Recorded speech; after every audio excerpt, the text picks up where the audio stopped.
ഇന്നത്തെ കാലം വന്നിട്ടുള്ള എല്ലാവർക്കും തന്നെ സിനിമ എന്ന് പറയുന്ന ഒരു ദൃശ്യഭാഷയായിരുന്നു. സംസാരത്തെക്കാൾ കൂടുതലായിട്ട് ദൃശ്യങ്ങളിലൂടെ വിഷ്വൽസിലൂടെ തന്നെ അവതരിപ്പിക്കുക എന്നുള്ളതായിരുന്നു. അത് അമേരിക്കയിലെ ചാപ്ലിൻ ആവട്ടെ, ജർമ്മനിയിലെ ഫ്രിറ്റ്സ് ലാങ്ങും മോറിനോ പോലുള്ള ഡയറക്ടേഴ്സ്, ഇവരെല്ലാം അങ്ങനെ ശിക്ഷണം ലഭിച്ചിട്ടുള്ളവരായിരുന്നു.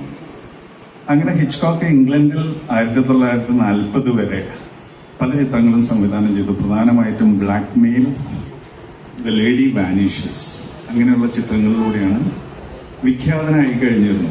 40 അമേരിക്കയിൽ വരുന്നു.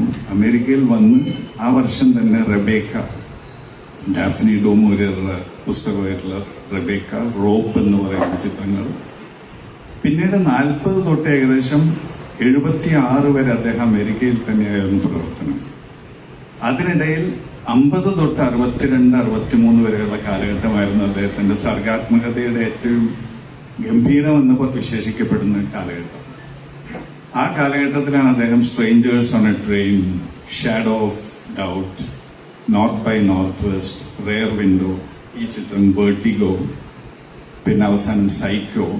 അത് കഴിഞ്ഞും വേറെ ചിത്രങ്ങളിലായിരുന്നു. ടോൺ കേർട്ടൻ, ടോപ്പാസ് എന്നൊക്കെ പറയുന്ന പടങ്ങളൊക്കെ നിർമ്മിച്ചിരുന്നു.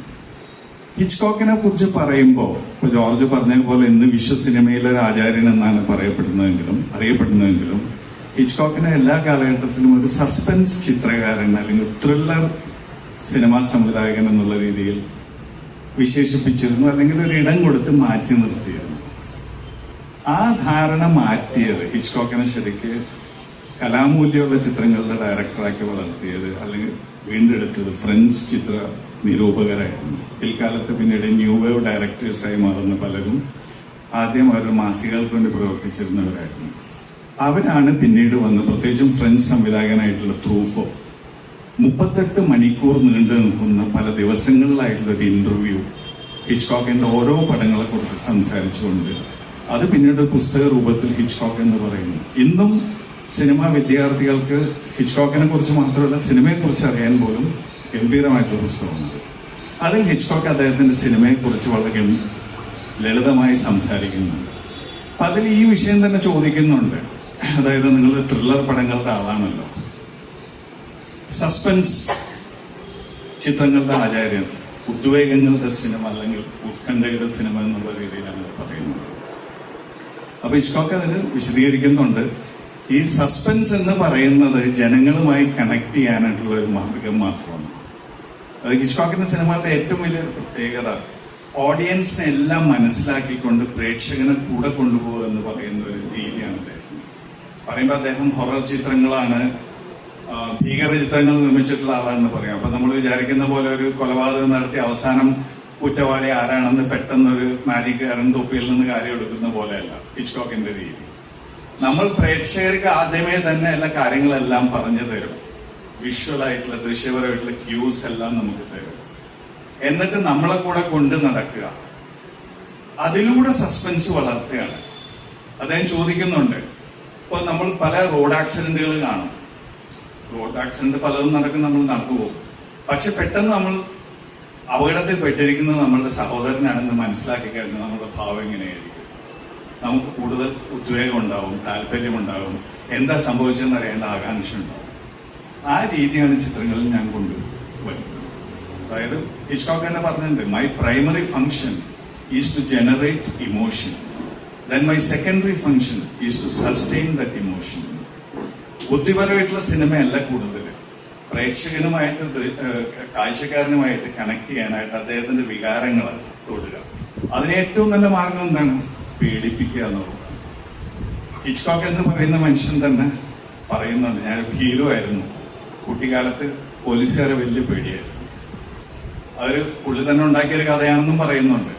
കുട്ടിക്കാലത്ത് കുസൃതി കൂടുതലായതുകൊണ്ട് അച്ഛൻ ഒരു ദിവസം അടുത്തുള്ള സ്റ്റേഷനിലേക്ക് ഒരു എഴുത്തു കൊടുത്തു വിട്ടു. സ്റ്റേഷനിൽ ഇൻസ്പെക്ടറോട് പറഞ്ഞിരുന്നത്, എടുത്തുകൊണ്ടുവരുന്ന കുട്ടി ഇന്ന് രാത്രി അവിടെ ജയിലിൽ പിടിച്ച് കിടത്തിക്കൊള്ളണമെന്ന്. അതിനുശേഷം പോലീസുകാരെ പേടിയാണ്, പല കാര്യങ്ങളും അദ്ദേഹത്തിന് പേടിയാണ്. അപ്പൊ പേടി മാറ്റാനുള്ള ഏറ്റവും നല്ല വഴി എന്റെ പേടികൾ ചിത്രങ്ങളാക്കി മാറ്റുക എന്നുള്ളതാണ്. അപ്പോൾ ഹിച്ച്കോക്കിന്റെ പല ചിത്രങ്ങളും തന്നെ നമ്മുടെ മനസ്സിന്റെ ഉള്ളിലുള്ള പേടികൾ, ഫോബിയകൾ, ഇതിൽ തന്നെ ഉള്ള കഥാപാത്രം ഹൈറ്റിന് ഉയരങ്ങളെ ഭയപ്പെടുന്ന ഒരു മനുഷ്യനാണ്. പറയാം ആ ചിത്രത്തെക്കുറിച്ച്. അതുപോലെ നമ്മളുടെ ഉള്ളിലുള്ള പലതരത്തിലുള്ള ഉത്കടമായിട്ടുള്ള വികാരങ്ങൾ, അഭിനിവേശങ്ങൾ, ലൈംഗികമായിട്ടുള്ള ആങ്സൈറ്റീസ്, ഉത്കണ്ഠകൾ, ഇതൊക്കെയാണ് അദ്ദേഹത്തിന്റെ വിഷയങ്ങളായിട്ട് വരുന്നത്. സൈക്കോപതിക് ആയിട്ടുള്ള സാമൂഹ്യദ്രോഹം, കുറ്റവാളികളായിട്ടുള്ള മനുഷ്യത്വ മനസ്സ്. ആദ്യ ചിത്രം തന്നെ ഒരു സീരിയൽ കില്ലറെ കുറിച്ചായിരുന്നു, ലോഡ്ജർ എന്ന് പറയുന്നത്. സൈക്കോ അതുപോലെ തന്നെ മാനശാസ്ത്രപരമായിട്ടുള്ള എഡിപ്പൽ കോംപ്ലക്സും അങ്ങനെയുള്ള കാര്യങ്ങളൊക്കെ കൈകാര്യം ചെയ്തിട്ടുള്ള വിഷയങ്ങളായിരുന്നു. പക്ഷെ എല്ലാ പടങ്ങളും അതുപോലെയല്ല. പല പടങ്ങളിലും ഹിച്ച്കോക്കിന്റെ ഒരു കുറ്റം ചെയ്യാത്തൊരു മനുഷ്യനെ കുറ്റവാളിയെ കാണുകയും പിന്നെ അതിൽ നിന്ന് എങ്ങനെ അയാൾ രക്ഷപ്പെടും എന്നുള്ള വിഷയം കൂടെ കൈകാര്യം ചെയ്യും. ഇപ്പൊ north by northwest, shadow of a doubt ഒക്കെ അങ്ങനെയുള്ള ചിത്രങ്ങളാണ്. അപ്പൊ കുറ്റബോധം, പണിഷ്മെന്റ് എന്നൊക്കെ പറയുന്നത്, ശിക്ഷ എന്നൊക്കെ പറയുന്നത് ഹിച്ച്കോക്കിന്റെ സിനിമകളിലുള്ള കാര്യമായിട്ട് വരുന്ന വിഷയങ്ങളാണ്. അപ്പോ സാധാരണഗതിയിൽ നമ്മൾ ബെർഗ്മാൻ, കുറസോവ, ഫെല്ലിനി എന്നൊക്കെ പറയുന്ന പേരുകളിൽ പലരും ഹിച്ച്കോക്കിനെ കൂടെ ഇരുത്താൻ ഒരു മടിയുണ്ട്. സസ്പെൻസ് ത്രില്ലർ പടങ്ങളുടെ ആളല്ലേ എന്നുള്ള രീതിയിലാണ്. പക്ഷെ ട്രൂഫോയെ പോലുള്ള ഫ്രഞ്ച് നിരൂപകർ ആ ധാരണ മാറ്റുകയായിരുന്നു. കാഫ്കയെ പോലെ, ഡോസ്റ്റോസ്കിയെ പോലെ തന്നെ നമ്മളുടെ കാലഘട്ടത്തിന്റെ പേടികളെ കുറിച്ച്, ആ പേടികൾ നല്ല കഥകളിൽ പൊതിഞ്ഞങ്ങോട്ട് തരികയാണ് ചെയ്തിരുന്നത്. അതിനെക്കുറിച്ച് ബുദ്ധിപരമായിട്ട് നമ്മളോട് സംസാരിക്കുകയല്ല, വളരെ ഇമോഷണൽ ആയിട്ട് തന്നെ ആ കാര്യങ്ങൾ നമ്മളുടെ മുൻപിൽ അവതരിപ്പിക്കുകയാണ്. അപ്പൊ ഹിച്ച്കോക്ക് പറയുന്നത് ഡോസ്റ്റോസ്കിയുടെയും കാഫ്കയുടെയും പോലെ നമ്മളുടെ കാലഘട്ടത്തിന്റെ ആങ്സൈറ്റിയുടെ, ഉത്കണ്ഠയുടെ, അല്ലെങ്കിൽ സന്ത്രാസത്തിന്റെ എന്നൊക്കെ പറയുന്ന വാക്കുകളുണ്ടല്ലോ, അതിന്റെയൊക്കെ ഒരു വക്താവായിട്ടുള്ള ചിത്രകാരനാണ് ഹിച്ച്കോക്ക്. അപ്പൊ ഹിച്ച്കോക്കിന്റെ അദ്ദേഹം ചെയ്തിട്ടുള്ള കുറ്റം എന്താണെന്ന് വെച്ചാൽ വളരെ രസകരമായിട്ട് കഥകൾ പറയുന്നുള്ളതാണ്. വലിയ ബുദ്ധിക്കളികളൊന്നും കളിക്കില്ല. ബുദ്ധി കൊണ്ട് MT വാസുദേവൻ നായർ മാതൃഭൂമിയിൽ ആദ്യം പത്രാധിപരായി വന്നപ്പോൾ കൃഷ്ണമാര്യരായിരുന്നു എഡിറ്റർ. അപ്പൊ കൃഷ്ണമാര്യര് പറഞ്ഞിട്ടുള്ള ഒരു ഉപദേശം MT പലപ്പോഴും പറയാറുണ്ട്. എന്ത് എഴുതിയാലും വായിക്കുന്നവന് രസിക്കണം, ചിന്തിക്കാൻ എന്തെങ്കിലുമൊക്കെ വേണം എന്നാണ് MTക്ക് കിട്ടിയ ഉപദേശം. ആദ്യം രസിപ്പിക്കുക എന്ന് പറയുന്നതാണ്. ചിന്തയിൽ പൊതിഞ്ഞ് വരികയാണെങ്കിൽ, അല്ലെങ്കിൽ ആ രസത്തിൽ പൊതിഞ്ഞ് ചിന്ത കൊണ്ടുവരികയാണെങ്കിൽ കൂടുതൽ നന്നായിരിക്കും. ഹിച്ച്കോക്കിന്റെ പടങ്ങൾക്കുള്ള സ്വഭാവം അതാണ്. പലപ്പോഴും അദ്ദേഹം സ്വാഭാവികത എന്ന് പറയുന്ന അംശം ചിത്രങ്ങൾ കാണില്ല. നമ്മൾ ഒരിക്കലും ഇത് സംഭവിക്കുമെന്ന് ചോദിച്ചു കഴിഞ്ഞാൽ യാഥാർത്ഥ്യത്തിൽ ചിലപ്പോൾ സംഭവിക്കില്ല. പക്ഷെ അദ്ദേഹം പറയുന്നുണ്ട്, അസംഭവ്യമാണെങ്കിലും ഒരിക്കലും നിങ്ങളുടെ ചിത്രം വിരസമാകരുത്, ഒരിക്കലും ബോറിംഗ് ആവരുത്. അതാണ് ആദ്യം ചെയ്യുന്നത്. അദ്ദേഹത്തിന്റെ വളരെ പ്രശസ്തമായിട്ടുള്ള വാചകമുണ്ട്, ഞാൻ നിങ്ങൾക്ക് നിത്യജീവിതമല്ല അവതരിപ്പിക്കുന്നത്, വളരെ വിശിഷ്ടമായിട്ടുള്ളൊരു കേക്കാണ് നിങ്ങളുടെ മുമ്പ് ഞാൻ അവതരിപ്പിക്കുന്നത്. I don't present A slice of life before you, I present you A slice of cake എന്നാണ്. എന്ന് പറഞ്ഞാൽ നമ്മളുടെ ജീവിതത്തിന്റെ, നിത്യജീവിതത്തിലുള്ള വിരസതയും എല്ലാം മാറ്റിക്കളഞ്ഞ് വളരെ അനുഗ്രഹീതമായിട്ടുള്ള ചില സുവർണ അവസരങ്ങൾ നമ്മളുടെ മുൻപിൽ സിനിമയിൽ കൊണ്ടുവരിക എന്നുള്ളതാണ് ഹിച്ച്കോക്ക് ചെയ്യുന്നത്. അപ്പൊ ഹിച്ച്കോക്കിലേക്ക് സ്വാഗതം. വെർട്ടിഗോ ചിത്രത്തെ കുറിച്ച് പറയട്ടെ. 58 പടമാണ്. ജോർജ് പറഞ്ഞു വിഖ്യാതമായിട്ടുള്ള പടങ്ങളിൽ ഒന്നാണെന്ന്. ശരിക്കും പറഞ്ഞാൽ സൈറ്റ് ആൻഡ് സൗണ്ട് മാസിക ബ്രിട്ടീഷ് ഫിലിം ഇൻസ്റ്റിറ്റ്യൂട്ടുണ്ട്. എല്ലാ 10 വർഷത്തിലും ലോകത്തിലെ ഏറ്റവും മികച്ച സിനിമ ഏതെന്ന് പറയുന്ന ഒരു ഒപ്പീനിയൻ പോൾ നടത്തും. എന്നും മുൻപിൽ വരാറ് 50 കൊല്ലത്തോളം സിറ്റിസൺ കെയിൻ എന്ന് പറയുന്ന ചിത്രം. 2012 സിറ്റിസൺ കെയിനിന് ആ സ്ഥാനത്ത് നിന്ന് മാറ്റി വെർട്ടിഗോ. അതുകൊണ്ട് വലിയ കാര്യമില്ല. കാര്യം ഹിച്ച്കോക്കിന് ഒരിക്കലും ഓസ്കാർ കിട്ടിയിട്ടില്ല. 5 വട്ടം നോമിനേഷൻ കിട്ടിയതും പക്ഷെ ഒരിക്കലും ഓസ്കാർ കിട്ടിയിട്ടില്ല. ടോൾസ്റ്റോയ്ക്ക് ഒരിക്കലും നോബൽ സമ്മാനം കിട്ടിയിട്ടില്ല. അപ്പൊ സമ്മാനം ഒരു മാനദണ്ഡമല്ല. എങ്കിലും ഹിച്ച്കോക്ക് ഇതുപോലെ ചിത്രങ്ങൾ നിർമ്മിച്ചിരുന്ന ഒരാളായിരുന്നു. അപ്പൊ വെർട്ടിഗോ എന്ന് പറയുന്ന ചിത്രത്തിന്റെ ഒരു പശ്ചാത്തലം ഇത്ര മാത്രമേ ഉള്ളൂ. സാൻ ഫ്രാൻസിസ്കോ പോലീസ് ഡിപ്പാർട്ട്മെന്റിലുള്ള സ്കോട്ടി എന്ന് പറയുന്ന ഒരു പോലീസുകാരൻ, ഹിച്ച്കോക്കിന്റെ വിഖ്യാത ആക്ടറായിട്ടുള്ള ജെയിംസ് സ്റ്റുവർട്ടാണ് ആക്ട് ചെയ്യുന്നത്. അദ്ദേഹത്തിന് പെട്ടെന്ന് ജോലി രാജിവെക്കേണ്ടി വരികയാണ്. ഈ ഉയരങ്ങൾ പേടിയുണ്ട്.